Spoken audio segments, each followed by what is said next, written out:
जैसे कि 2019 के चुनावों से भी हो रहा है, इस बार भी उत्तर प्रदेश में सभी बूथों पर ईवीएम एंड वीवीपैट सभी बूथों पर लगाई जाएगी और ऑनरेबल सुप्रीम कोर्ट के आदेशानुसार हर असेंबली कंस्टिट्यूएंसी में कम से कम 5 पोलिंग स्टेशन की वीवीपैट स्लिप्स को ईवीएम काउंट से मैच किया जाएगा।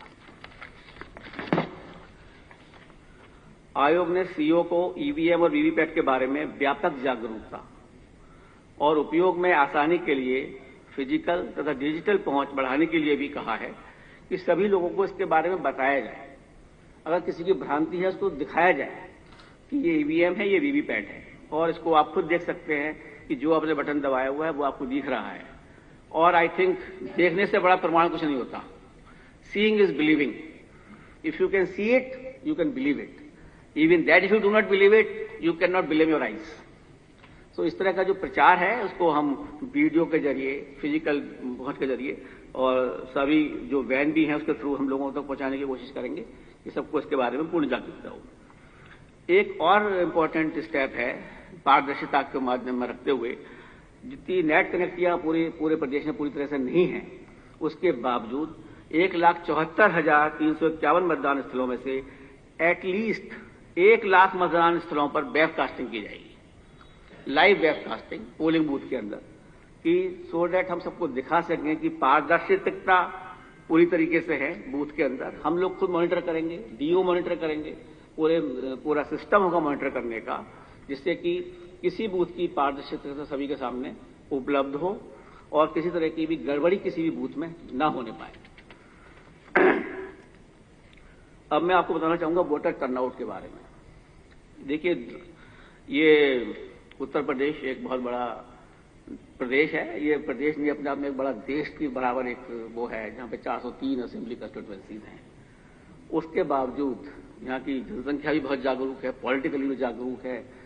उसके बावजूद 2017 में जो मतदान का प्रतिशत था वो कुल 61% था और 61% से लोकसभा का जब इलेक्शन हुआ तो और घटकर 59% रह गया।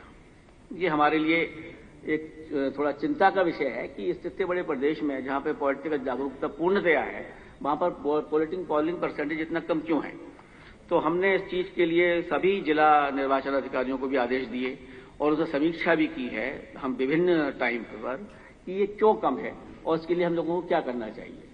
तो सभी डिस्ट्रिक्ट मजिस्ट्रेट्स ने, जितने भी डीओज हैं हमारे, उन्होंने खुद देखा कि कहाँ कहाँ हमारी जो असेंबलीज हैं, जहाँ जहाँ हमारे बूथ हैं, जहाँ पर कम परसेंटेज है स्टेट एवरेज से भी, उनको चिन्हित किया है और वहाँ पर जागरूकता के लिए विभिन्न प्रयास किए गए हैं, जिसमें कि आंगनबाड़ी और आशा वर्कर्स के थ्रू पहुंचा गया है। कुछ महिलाएं आइकन्स हम लोगों ने बनाई है, वहां पहुंचा गया है और आइडेंटिफाई किया गया है कि क्यों मतदान है। उनको जागरूकता करने के लिए स्वीप की एक्टिविटीज बढ़ाई गई हैं, जिससे कि उनको वोटिंग के लिए प्रेरित किया जा सके और वो वोट डालने आए। और जैसा मैंने बताया कि ऑलरेडी हमने महिलाओं को और युवाओं को इस बार काफी हद तक इसमें इन्वॉल्व किया है, तो इसलिए हमें उम्मीद है कि उनके भागीदारी के द्वारा जितने अवेयरनेस प्रोग्राम चलाए जाएंगे वो उसमें भागीदारी करेंगे और जो ये परसेंटेज वोटिंग परसेंटेज का है ये बढ़ना चाहिए। और मैं चाहूंगा कि आप लोग भी इस दिशा में प्रयास करें कि मतदाता का जो मताधिकार मिला है उसको हम खाली 61% लोग यूज कर रहे हैं। ये एक ऐसा देश था जहां पर आजादी के फौरन बाद सभी 18 वर्ष से लोगों को ऊपर कोई मतदान प्राप्त हो गया था, सारे एडल्ट लोगों को। तो इसकी हम लोगों को महत्ता समझनी चाहिए और इसमें हमें भागीदारी लेनी चाहिए, तभी हम इस चीज के हकदार होंगे कि सरकार ने ये काम अच्छा किया या नहीं किया। वरना अगर 60% मतदान रहेगा तो ये काफी कम है, जो कि इस स्टेट को बढ़ाना पड़ेगा। और हमारे सारे प्रयास होंगे इसमें, बूथ की अवेयरनेस, पोलिंग की अवेयरनेस, लोगों की अवेयरनेस, पूरी स्वीप एक्टिविटीज जो हमारी होंगी वो इसके ऊपर चलेंगी। अब मैं आपको बताना चाहूंगा कोविड प्रोटोकॉल के बारे में, क्योंकि ये एक अचानक एक नया आयाम जुड़ गया है, जो कि अभी तक लग रहा था कि कोई कोविड की प्रॉब्लम नहीं है। और अभी मैं यहाँ पर आने से पहले कमीशन ने हेल्थ सेक्रेटरी से भी बात की और मुख्य सचिव से भी बात की इसके बारे में। तो जो आज बताया गया हम लोगों को कि यहाँ पर 86% लोगों को यूपी में पहली डोज लग चुकी है वैक्सीनेशन की और 49% लोगों को सेकंड डोज भी लग चुकी है, यानी कि रफली 50% लोग यहाँ पर फुल्ली वैक्सीनेटेड हैं। और ये भी हमें आश्वासन दिया गया है कि 15-20 दिन के अंतर्गत सभी एलिजिबल लोगों को और जो यहाँ पर अवेलेबल हैं उनको पहली डोज सबको लग जाएगी। हम लोगों ने आदेश दिए हैं कि इसको फौरन ही कार्यवाही की जाए और इस वैक्सीनेशन को बढ़ाया जाए, जिससे कि जल्दी से जल्द एटलीस्ट 100% लोग should be absolutely with A first dose and all eligible should be given the second dose also. And जो यहां पर मैंने ओमाइक्रॉन के केस के बारे में भी समीक्षा की कि पूरे यूपी में कितने केस आए हैं, तो मुझे मालूम पड़ा कि केवल 4 केस अभी तक यहां आए हैं। उसमें से 3 लोग तो ठीक होकर वापस भी चले गए हैं, वो लोग बाहर से ही आए थे एंड नोएडा, गाजियाबाद, मेरठ की उसमें थे, एक रायबरेली में था। तो वो लोग 3 तो ठीक भी होकर वापस चले गए, वो निगेटिव हो चुके हैं। एक शायद अभी कल परसों में कोई आया है, उसको ये लोग देख रहे हैं। तो ऐसा यहाँ प्रदेश के अंदर माइक्रोन का कोई ओमाइक्रोन का ज्यादा इफेक्ट अभी तक नहीं है।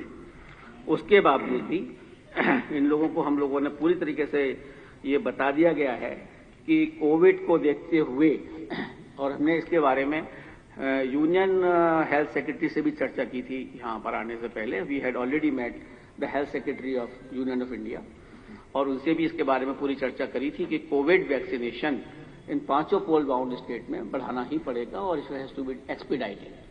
Simultaneously we have also directed them that all polling officials who will be on the duty will be absolutely fully vaccinated.